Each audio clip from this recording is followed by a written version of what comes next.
Jeff Benedict has profiled a number of Latter-day Saints during his career as a journalist. Steve Young, Jabari Parker, Dave Checketts, and Clayton Christensen, to name a few. Having grown up a member of the church, Jeff has been able to tell their stories in a way few could. Having been friends with Jeff for years, he texted me after our conversation and described it as a trip down memory lane where all the memories were good. I hope you'll join us on that trip during this special bonus episode. Jeff Benedict is the best-selling author of 16 nonfiction books, including the #1 New York Times bestseller, Tiger Woods with Armin Catan. His latest book, The Dynasty, is the definitive inside story of the New England Patriots dynasty and was published in September 2020.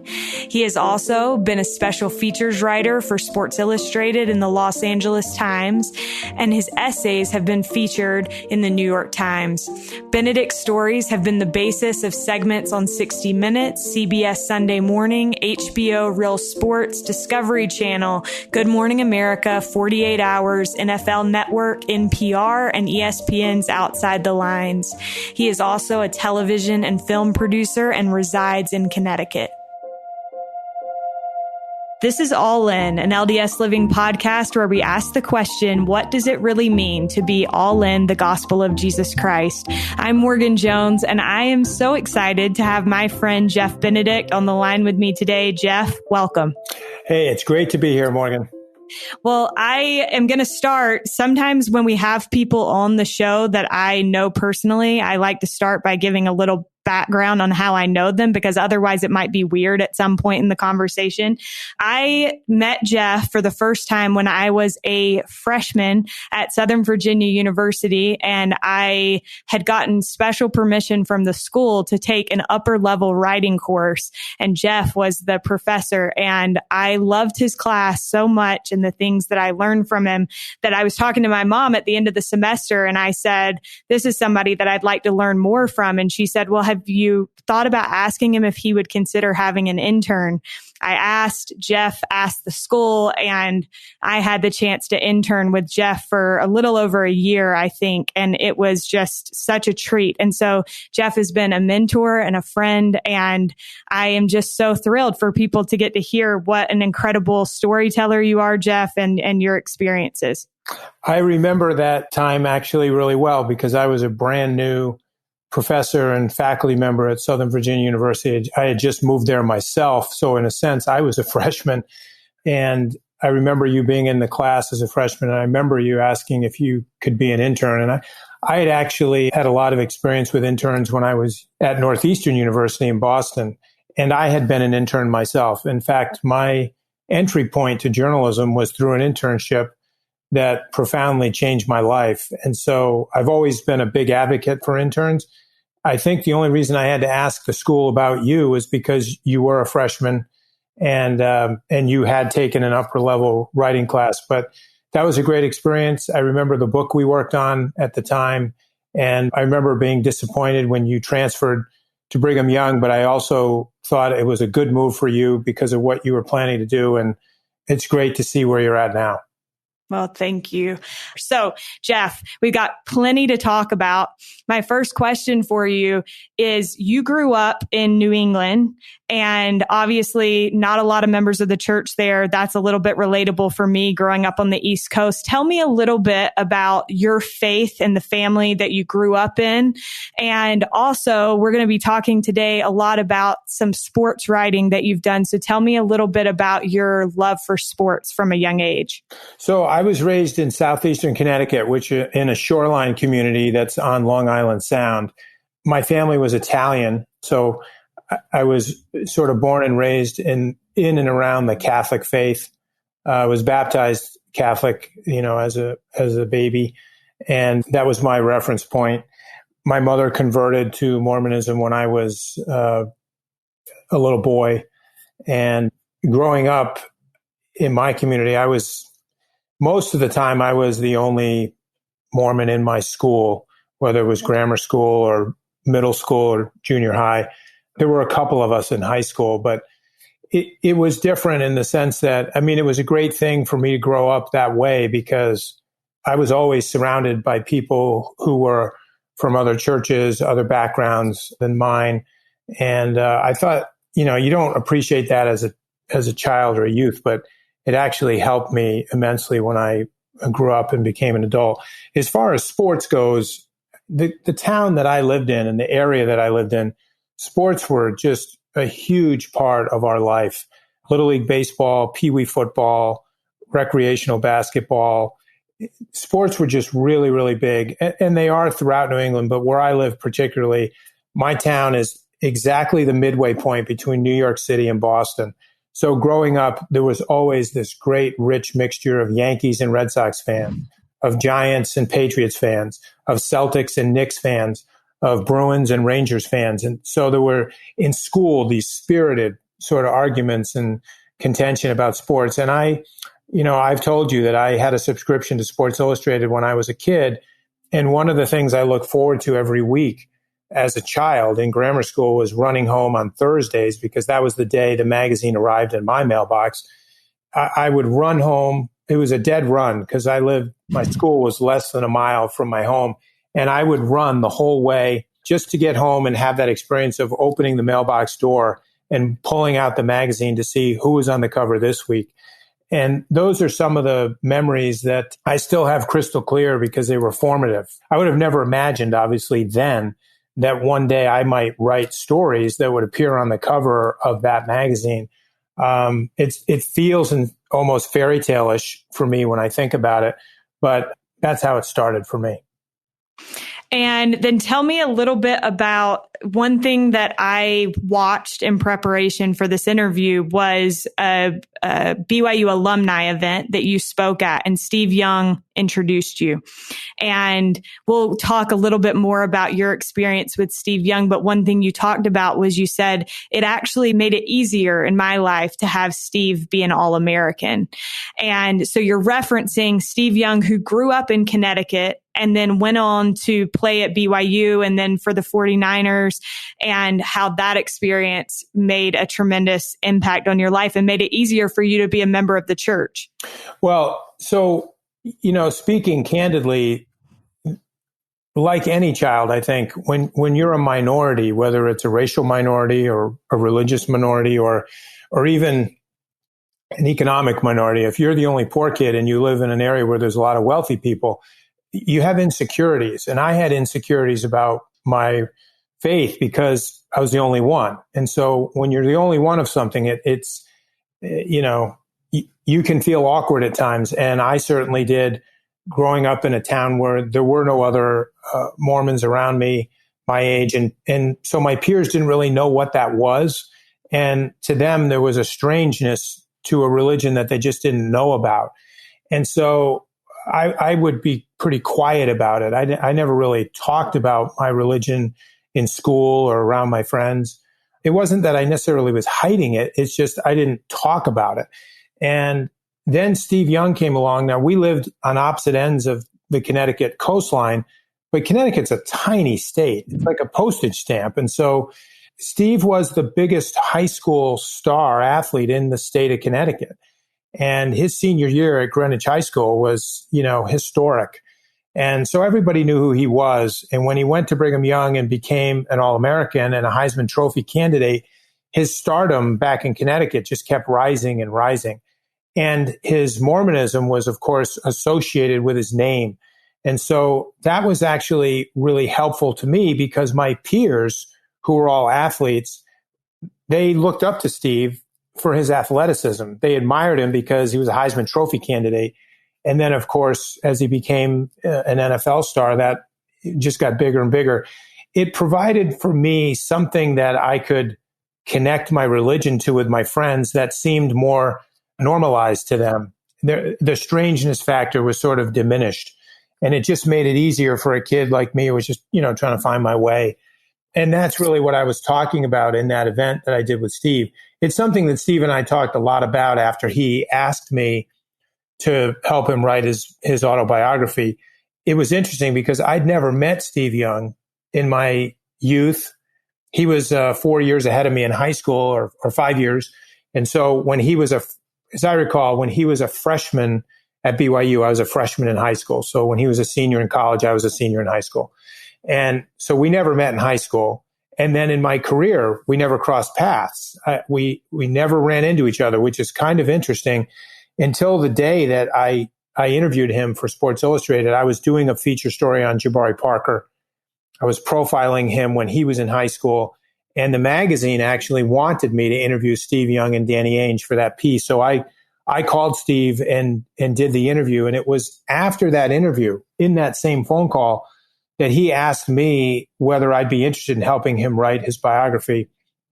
That came out of left field for me. That was the last thing I expected when I called him to do this interview. And that was the start of our relationship. But as our relationship evolved, I later had the opportunity to tell him how much of an impact he had on me as a kid and why it was so fulfilling for me to be able to sort of come full circle and do something for him, which was to use my, whatever you want to call it, experience as a writer to tell his story in a way that would resonate with the American public. And that's just, when you talk about your journey, like to me, that was so many years later. I was in my mid 40s when I met Steve, mid to late 40s, actually. And so a long period had gone by between the touchstone moments in our lives. One, when he and I were youth, and then later when I was in my late 40s and he was in his early 50s. Yeah. That's one thing that I really appreciate about you, Jeff, is that you kind of live life to its fullest and then appreciate when those full circle moments come. And we'll talk about a few of these today. But first, before we get into kind of the things that you have written, you took kind of an interesting path to becoming a journalist. You became a writer. 1 month into law school, you signed your first book deal. How did your experience, and you finished law school, I think that's important to note. How did your experience in law school and becoming a lawyer affect your career as a writer, or how has it? I think the starting point there is I never set out to be a writer or a journalist. And it never occurred to me when I was in college that writing could be a profession. Obviously, I knew there were people who wrote books and wrote plays and scripts for movies and made money doing it. But I never thought about it in that way. I read a lot of books in college and loved to read, but I just didn't think of it as a profession.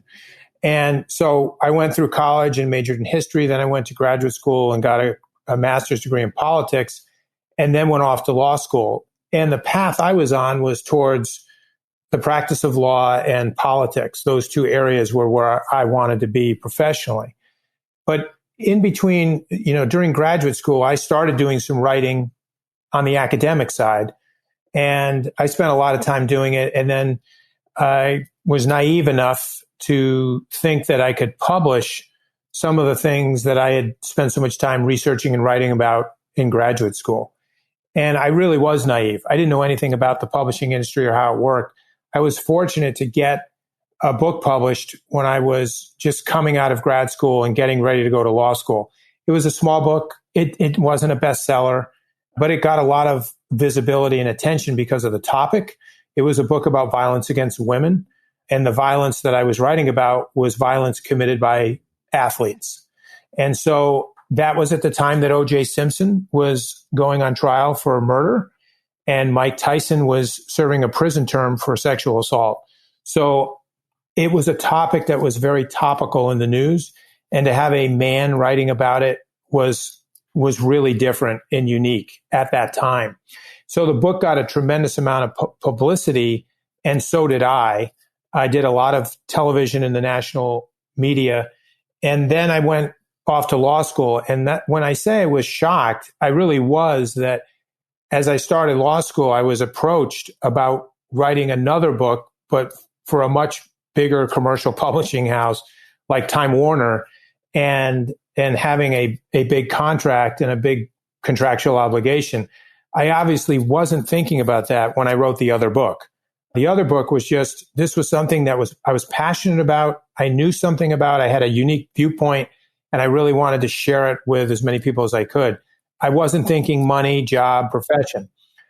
That's what law school was for. And so I really had to make a a major decision whether to sign that commercial book contract 1 month into law school. And I decided to do it. I went through that first year of law school, which was brutal.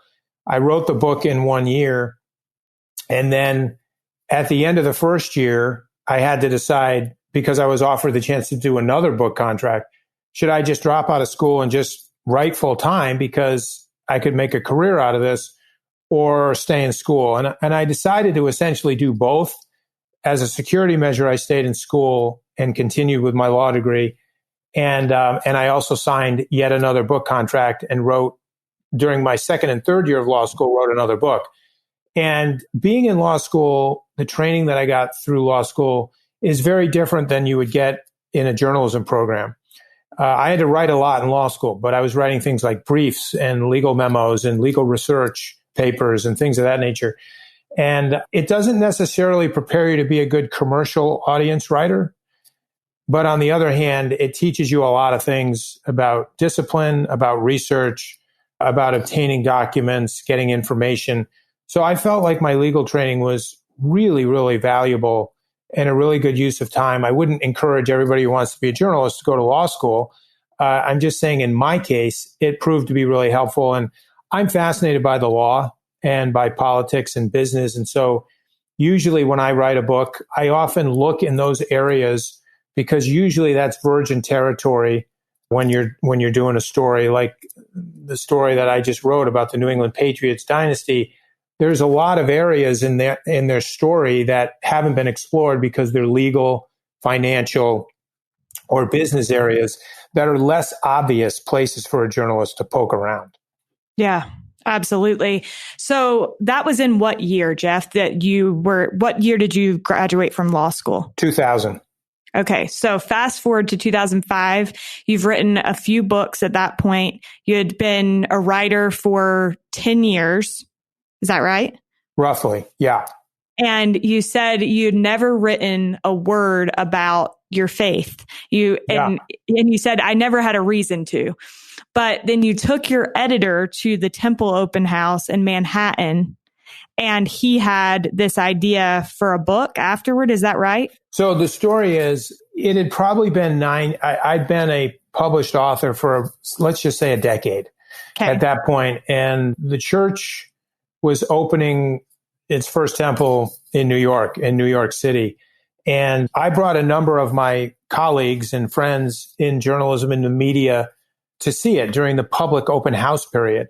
And one of the people that I brought was my book editor, a gentleman named Rick Wolf, who had a profound influence on me because he signed me. He was the guy who signed me that first commercial book contract when I was a first-year law student.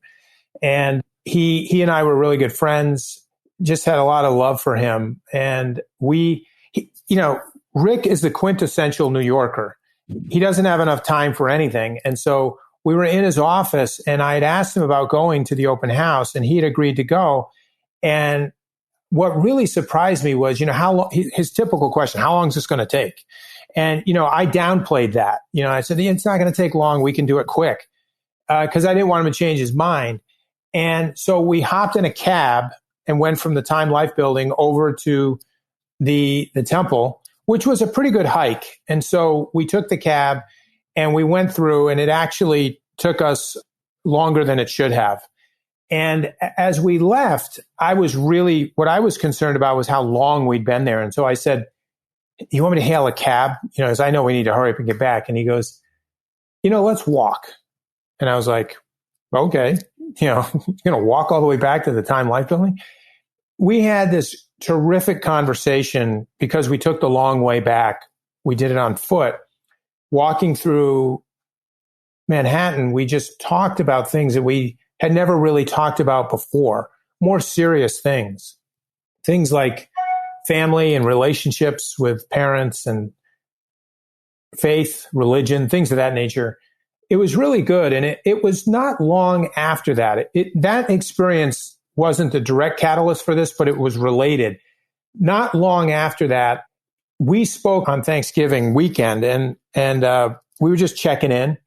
And he published a lot of business books, CEOs like Jack Welch and Ted Turner and Hank Paulson, people who were really big in the business world in the 80s, 90s, and early 2000s. That was kind of his specialty book area, that and big sports books. And so I just ribbed him a little bit and said, there's probably not much in the business world that I know more than you about, but here's one thing. I bet you didn't know that a handful of the biggest corporations in New York City that you do business with happen to be run by Mormons. And he goes, really? Like what? And so I rattled off Madison Square Garden, the New York Knicks, Radio City Music Hall, JetBlue Airlines, American Express, Deloitte and Touche.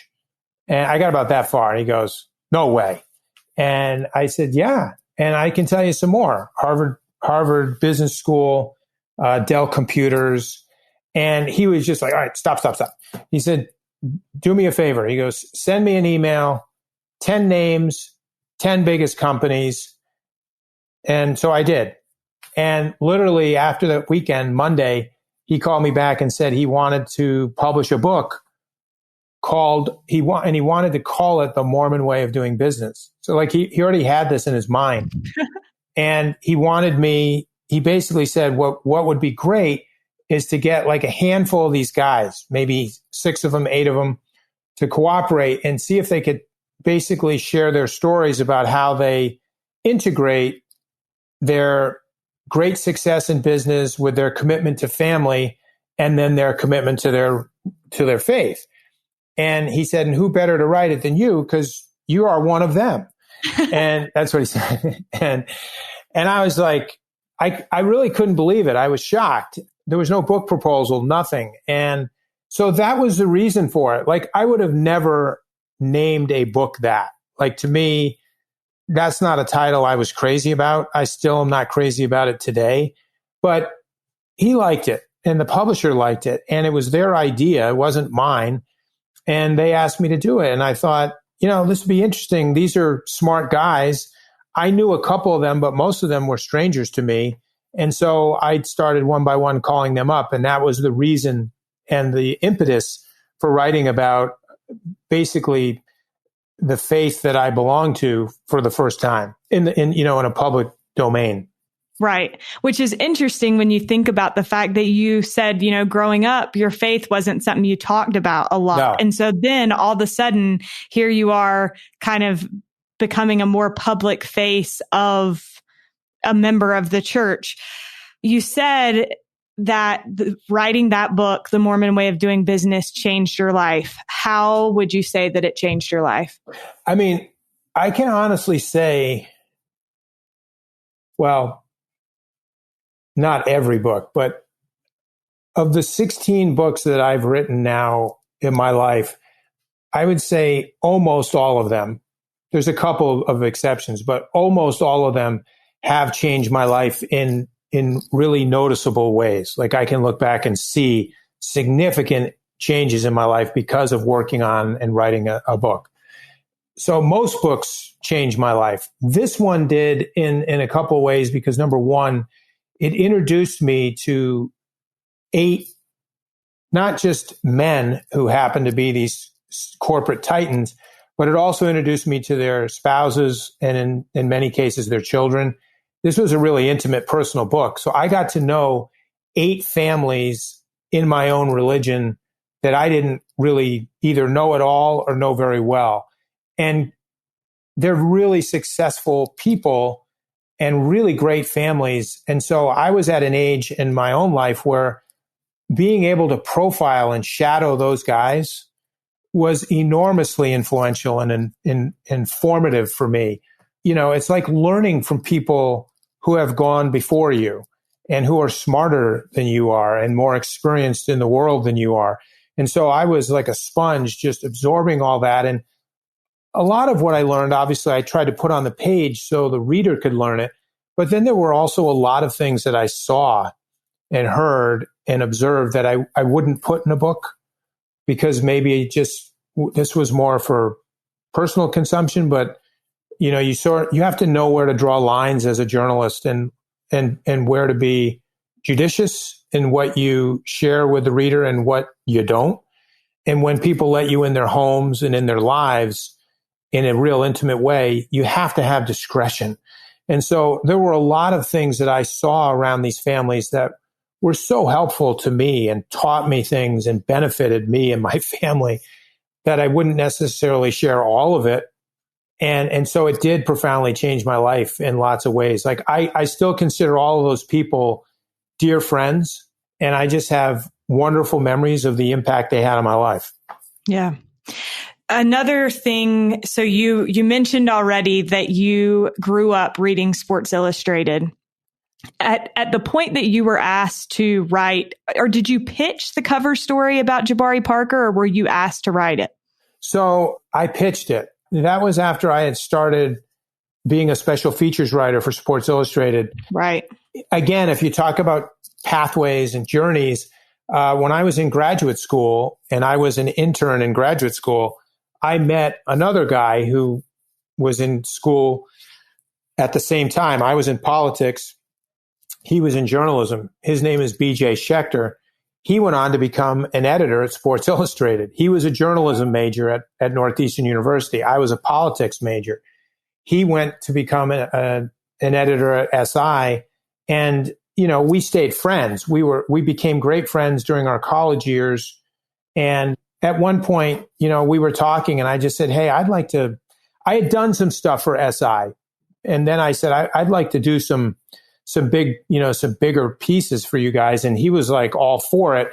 So he became my editor and I just started contributing these, what we call special features. And I wanted to do the Jabari Parker story because I actually read about Jabari in the New York Times. Ironically, I read about him and the religion writer for the New York Times had written a story about him. So I didn't read about him in the New York Times sports section. I read about him in the New York Times religion section. And one of the reasons the New York Times has been my favorite newspaper since I was in college is because of its diversity of coverage. There's so many sections in the paper. I read the paper religiously every day. And this was one of those days where I read something. I was like, I want to follow up on that. And I read about this kid in Chicago who was an African-American Mormon who was, you know, this great basketball player and was being projected to be, you know, going to play in the NBA someday. And so I wanted to find out more about that. And so I got permission from Sports Illustrated to do what we call like an exploration, where I would just go out there and see what's there. And it started by me needing to get permission to talk to Jabari because he was a minor at the time. And so I went through his parents. I was a complete stranger to them, but I reached out to his parents. At the time, Jabari's mother was a Mormon. His father was not. And I spoke to both of them. And once they were comfortable with me, I flew out there to Chicago, met Jabari and met the family, spent some time with them at their home. And they got comfortable enough to say that they would agree to let their son cooperate with me for a potential profile in the magazine. I did not pitch it as a cover story because you don't really pitch that way. Cover stories are decided way down the road later when the magazine knows kind of what the story is. I didn't even know what the story was in the beginning, but it was a long process. And I spent, you know, basically his junior year working on this. I went to school with him. You know, I went on the road with his high school basketball team. It was the second time that I had gone into an African-American community in an urban area. I had done it previously in Compton with another family who had a son in high school. And they allowed me to basically, you know, sleep in their home in Compton and go to school with their son at Compton High School and be with him on the practice field and in the classroom and in his home and really feel what it was like to be him. And we did a story in the magazine called Straight Outta Compton, and it was about this kid named Katam Ham in Compton, California. It was my favorite story that I had done with Sports Illustrated because it was so intimate, and I fell in love with this family. So then I wanted to kind of do the same thing with the Parker family. And so I told them about the story I had done with the Ham family in Compton and said, I kind of want to do a similar thing here, but the slightly different twist would be I am going to focus on Jabari's religion because the magazine's interested in that. And it tied into why they wanted me to interview Danny Ainge and Steve Young for that story. So all that went on there. Yeah.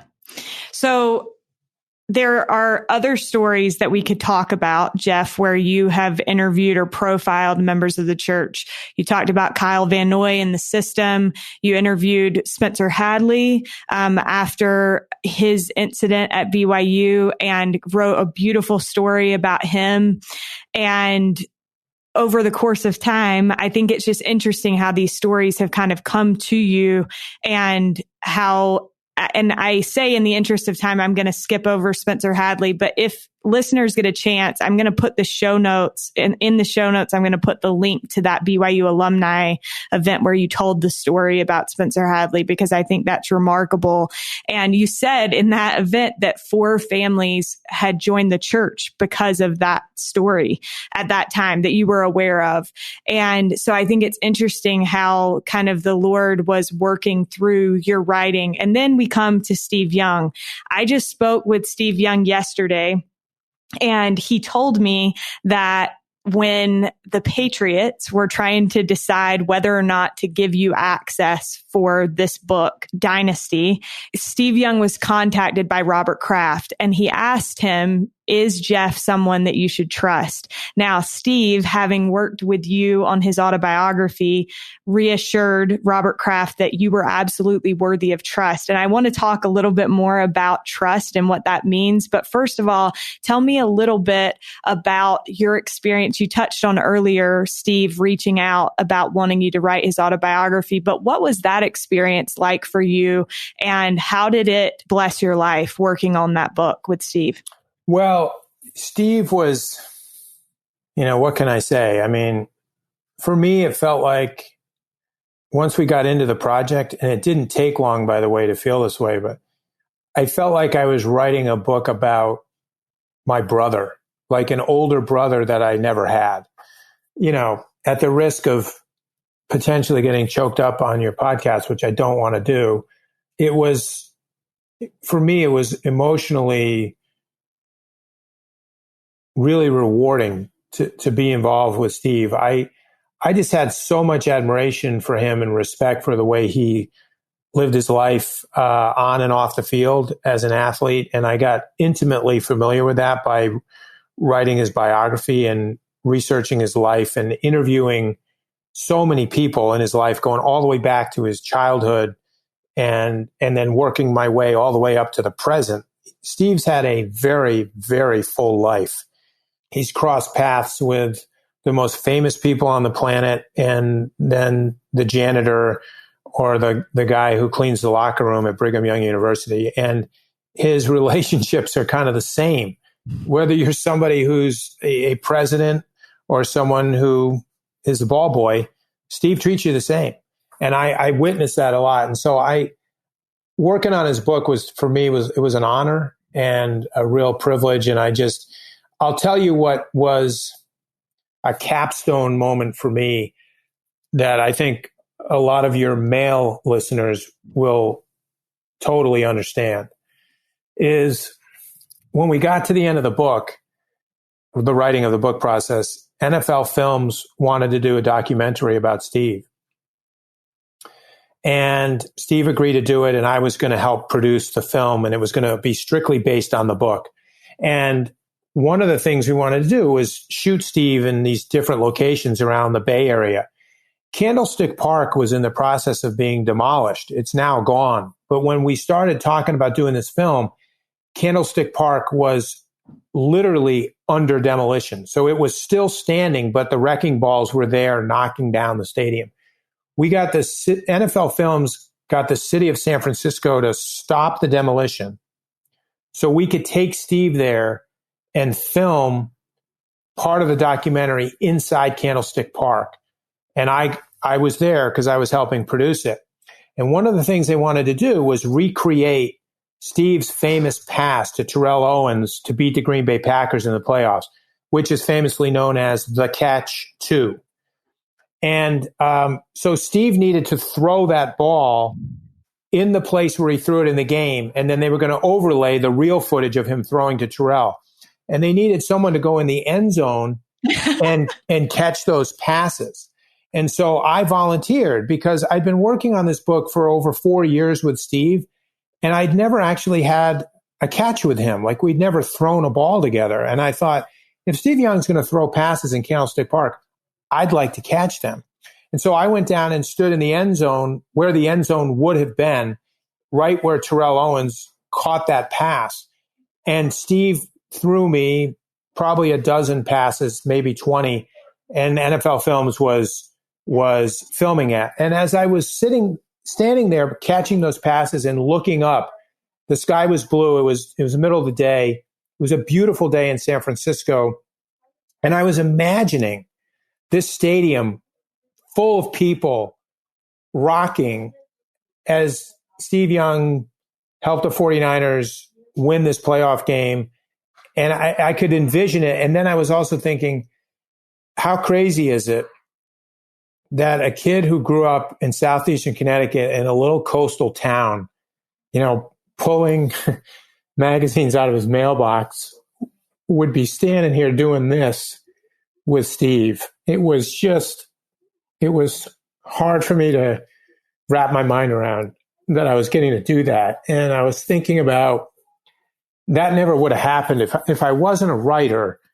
That's an experience I never would have had. And so one of the reasons I love my job as much as I do, and I love writing so much, is because it has given me these kinds of moments. Like, for 25 years, I've had these kinds of moments, and they're just, it's hard to describe. I'm a guy who relies on words for a living, and I'm hard pressed to come up with words for how meaningful those kinds of moments have been. That's so powerful. And I appreciate you sharing it. And I appreciate the detail in which you just shared that experience. In that same BYU alumni event, when Steve Young was introducing you, he was talking about how you both had shared an experience. And he said, we had the exact same experience, but it was a completely different experience through Jeff's eyes. The detail and taking in the context and the depth and the richness of what I thought was just another moment in life that I went right through and would have never thought of. He finds some deeper meaning in it, and it's compelling. And I think if listeners go back just a minute or two, you'll hear that the way that Jeff sees the world is through this kind of taking in of every moment. And I think that that's a really beautiful way of living life. And I feel like you haven't taken any opportunity for granted, Jeff. And so I love that about you, Jeff. I love the way that you appreciate every opportunity that you've been given, and you soak it in and you live in the moment. Another thing that I have noticed over the years of being friends with you is that you are somebody that shows respect to people of all walks of life. That respect for other religions comes through in your books. I think in this Patriots book, you talk about Robert Kraft and his family's Jewish background. I love and I that. think I love that. You show respect for that, and it makes the reader respect it and want to know more about people of other faiths. And I think unless we're willing to give respect and to listen to other people when they talk about their faith and how important it is to them, they're never going to want to listen to why it's so important to us. And so I think that's so important. I think showing respect for people of other faiths and wanting to know what they believe, and not wanting to know what they believe with the intent of changing it, but wanting to know what they believe because you know that it's so important to them. And I think that shows through in that book. Is there anything you want to touch on about what that was like for you? Yeah. So look, writing a book about the New England Patriots, the dynasty, was a dream for me. Like, this was something that I wanted to do. The Steve Young book isn't something I dreamt about. I never imagined writing about Steve Young's, but that's not something I'd had on my wish list. Like, this is something I'd like to do. That was an opportunity that came to me. The Patriots book, on the other hand, is entirely different. This is something I've wanted to do for a long time. Like, it's on the top of the bucket list. And I'm a New England native. I've grown up here. I understand why New Englanders have such a deep affection and affinity with this team. the New England Patriots are like religion to New Englanders. It's the church of the Patriots. I mean, people here connect with this team in a way that is different than any other sports team, including the Red Sox, the Celtics, and the Bruins. It's different with this team. I totally understand that as a New Englander. So this was something I wanted very, very badly. And when I first met with Robert Kraft, the owner of the team, when we first started talking, we didn't talk about football. We didn't talk about the Patriots. He wanted to talk about faith. He did. I didn't bring that up. He brought that up. He wanted to have a discussion about faith. He talked a lot about his upbringing and the role that religion played in his life, the role his father played in his life. His father was a prominent Jewish leader in Brookline, a suburb of Boston, the most prominent Jewish leader in their community. He was very religious, very devout, and he raised his family that way. It had an incredible impact on Robert as a boy, and it still has an impact on him today. And so I was sitting there. He used the word tithing in the first meeting that he and I had when we were talking about the possibility of wanting to write this book. And I stopped him because I said, I kind of had a little laugh, a chuckle when he used the word tithing. And he said, "Why are you laughing?" And I said, there's only one other person that I've ever written about who's used the word tithing, and that was Steve Young. And I said, so I'm not used to hearing that word in an interview like this. And tithing was a word that was familiar to him because of his upbringing and his religion. And so I was thrilled at the outset to find out that he wanted to go where I wanted to go. In other words, I didn't want the dynasty to just be another book about a football team that happened to be the greatest football team of this century. I wanted this to be a deeper dive into what made the dynasty. How did it become what it is?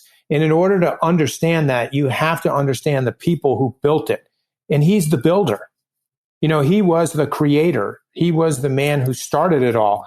His personality and his fingerprints are permanently imprinted in the dynasty. And so things like his religion, his home, his parents' parenting style, all of those things are really important in understanding who he is and how he built the Patriots organization.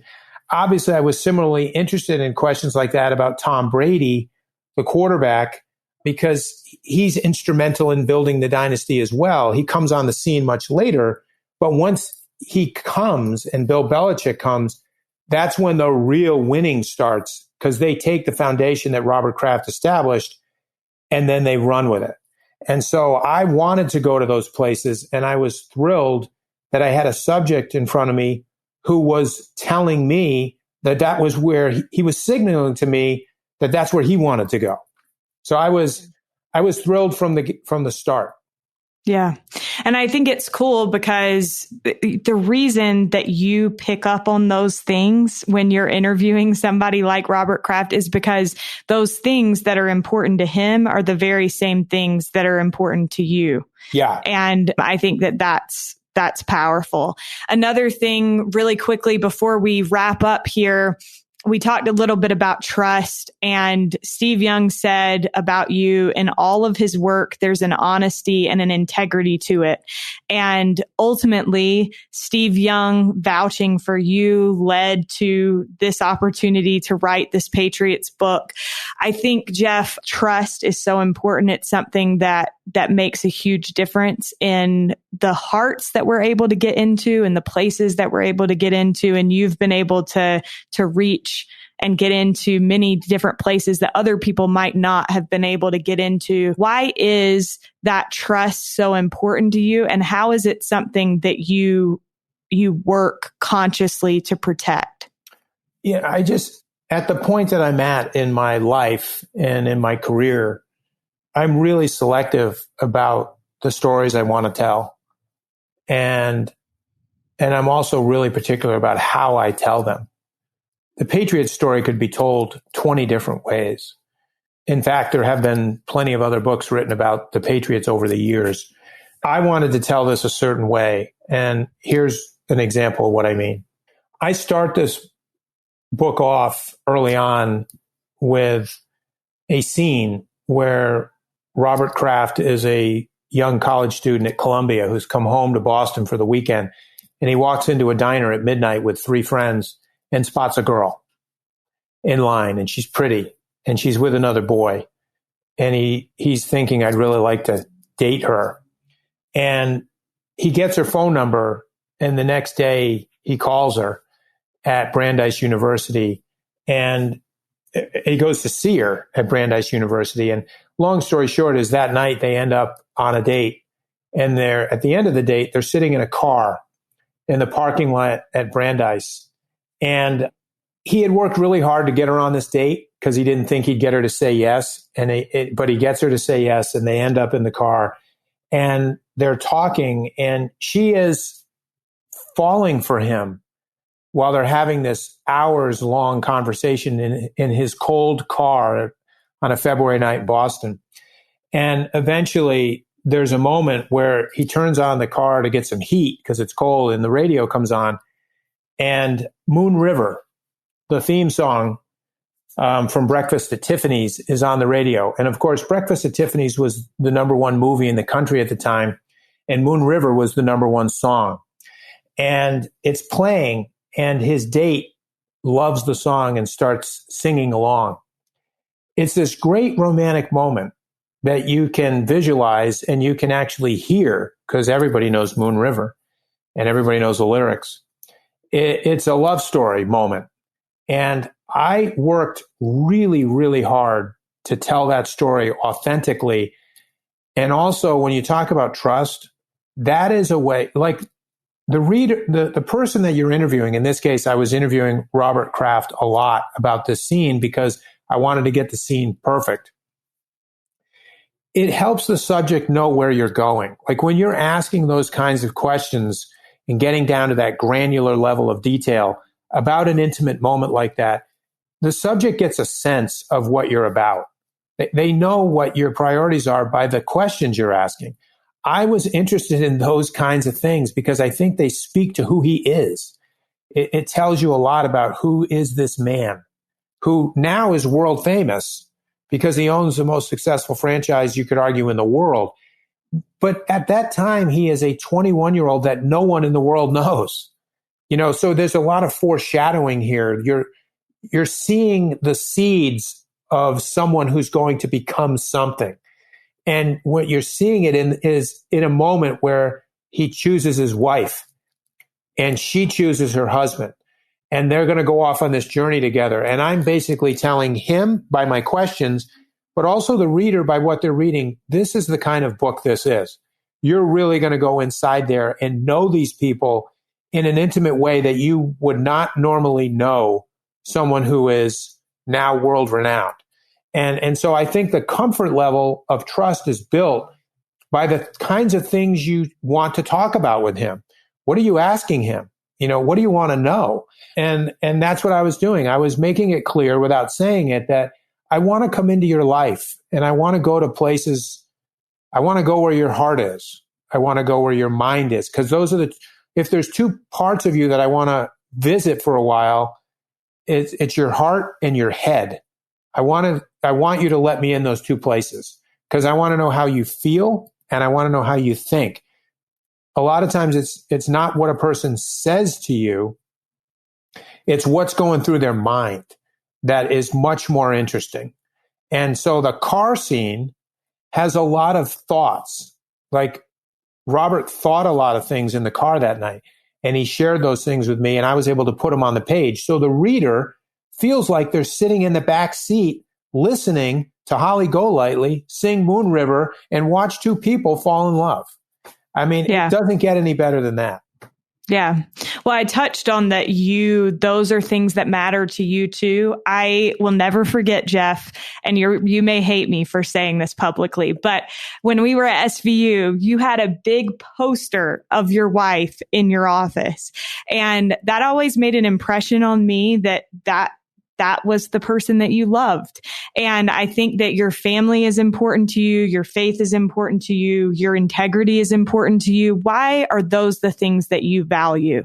I think most people, I'd like to think that most human beings value those things the most. I certainly do. And I actually have multiple posters of my wife. And it's just that, that's why we work. That's why we do what we do. There's no place I'd rather be than with her and my kids. I'm a homebody. I love to be home. And my idea of the ideal Friday night is, come home, barbecue a dinner in the backyard, and then everybody hunker down, watch a movie, eat ice cream, stay up late, with the doors open on a summer night. To me, that's an exciting life. That's what I want. It's just what makes me happy. And so I think I think a lot of people are like that. The trick, of course, is finding someone that you mesh with and that you can stay with and last with. And I feel fortunate that happened, because when I was growing up in my little coastal town in southeastern Connecticut, one of the things I feared was that I would not find that person. And it turns out she lived 3,000 miles away on the opposite coast. And we were lucky that we found each other. But I'm just grateful that I have a family that likes my job. And then I have a job that's really compatible with family life. I work a ton of hours and I work a lot. And prior to COVID, I was gone a lot. But journalism provides ways to incorporate your children and your family into your career in ways that not every other profession does. Yeah. My last question for you, Jeff, and this is a question that we ask at the end of every episode of this podcast. And the thing that I love about it is that I think we've been able to show that there are a lot of different ways to be all in your faith. But what does it mean to you to be all in the gospel of Jesus Christ? So, I think for me, probably the way I would answer this, and it's going to sound to some people like, I don't mean this to be irreverent at all, but I really relate to something that Bono said about this. And in fact, I once had a great conversation with Sherry Dew about what I'm about to say to you. And that is, Bono has been very well spoken about. He's a Christian and he reads the Bible, and he's talked about how important it is to him to read the Bible and also to practice privately in his home and with his family and in his life the tenets of the New Testament and the things that Christ taught. I relate to that big time. I love the stories and the lessons that are contained in the New Testament in particular. I've read the four Gospels, 40, 50 times. And I think that the core of those things, those are what I believe. I believe that if you go through life practicing those they're simple but hard to do lessons, the things that Christ did and taught and said, if you can master just a handful of those, love thy neighbor as thyself. This basic idea of treat people the way you want to be treated. The golden rule, the Beatitudes, those things. I always think life would be so much better if people just would gravitate to those kinds of simple things. Even if you don't want to put your hand up and say, I'm a Christian or I'm Jewish or whatever, but if you just embrace those teachings, it's so much better. And this idea of treating your neighbor well, treat your neighbor the way you want your neighbor to treat you. It's profound, but it's simple, and yet we have a hard time doing it. And so my idea of when you talk about all in is, I always feel like I'm not good enough to get all in. I struggle to just do sometimes be good to your neighbor is really hard. When the guy cuts you off on the road, you want to just throw your fist up and say, hey, buddy, it's hard to do those things. And so my idea is I just do my best to try to practice those things that are on those pages that I believe in to my core and that I think makes life a better place. Thank you so much, Jeff. It's always a treat to talk to you. Likewise. A special thank you to Jeff Benedict for joining us on this bonus episode of All In. Thanks to Derek Campbell for his work on this episode, and thank you so much for listening. We'll look forward to being with you again on Wednesday.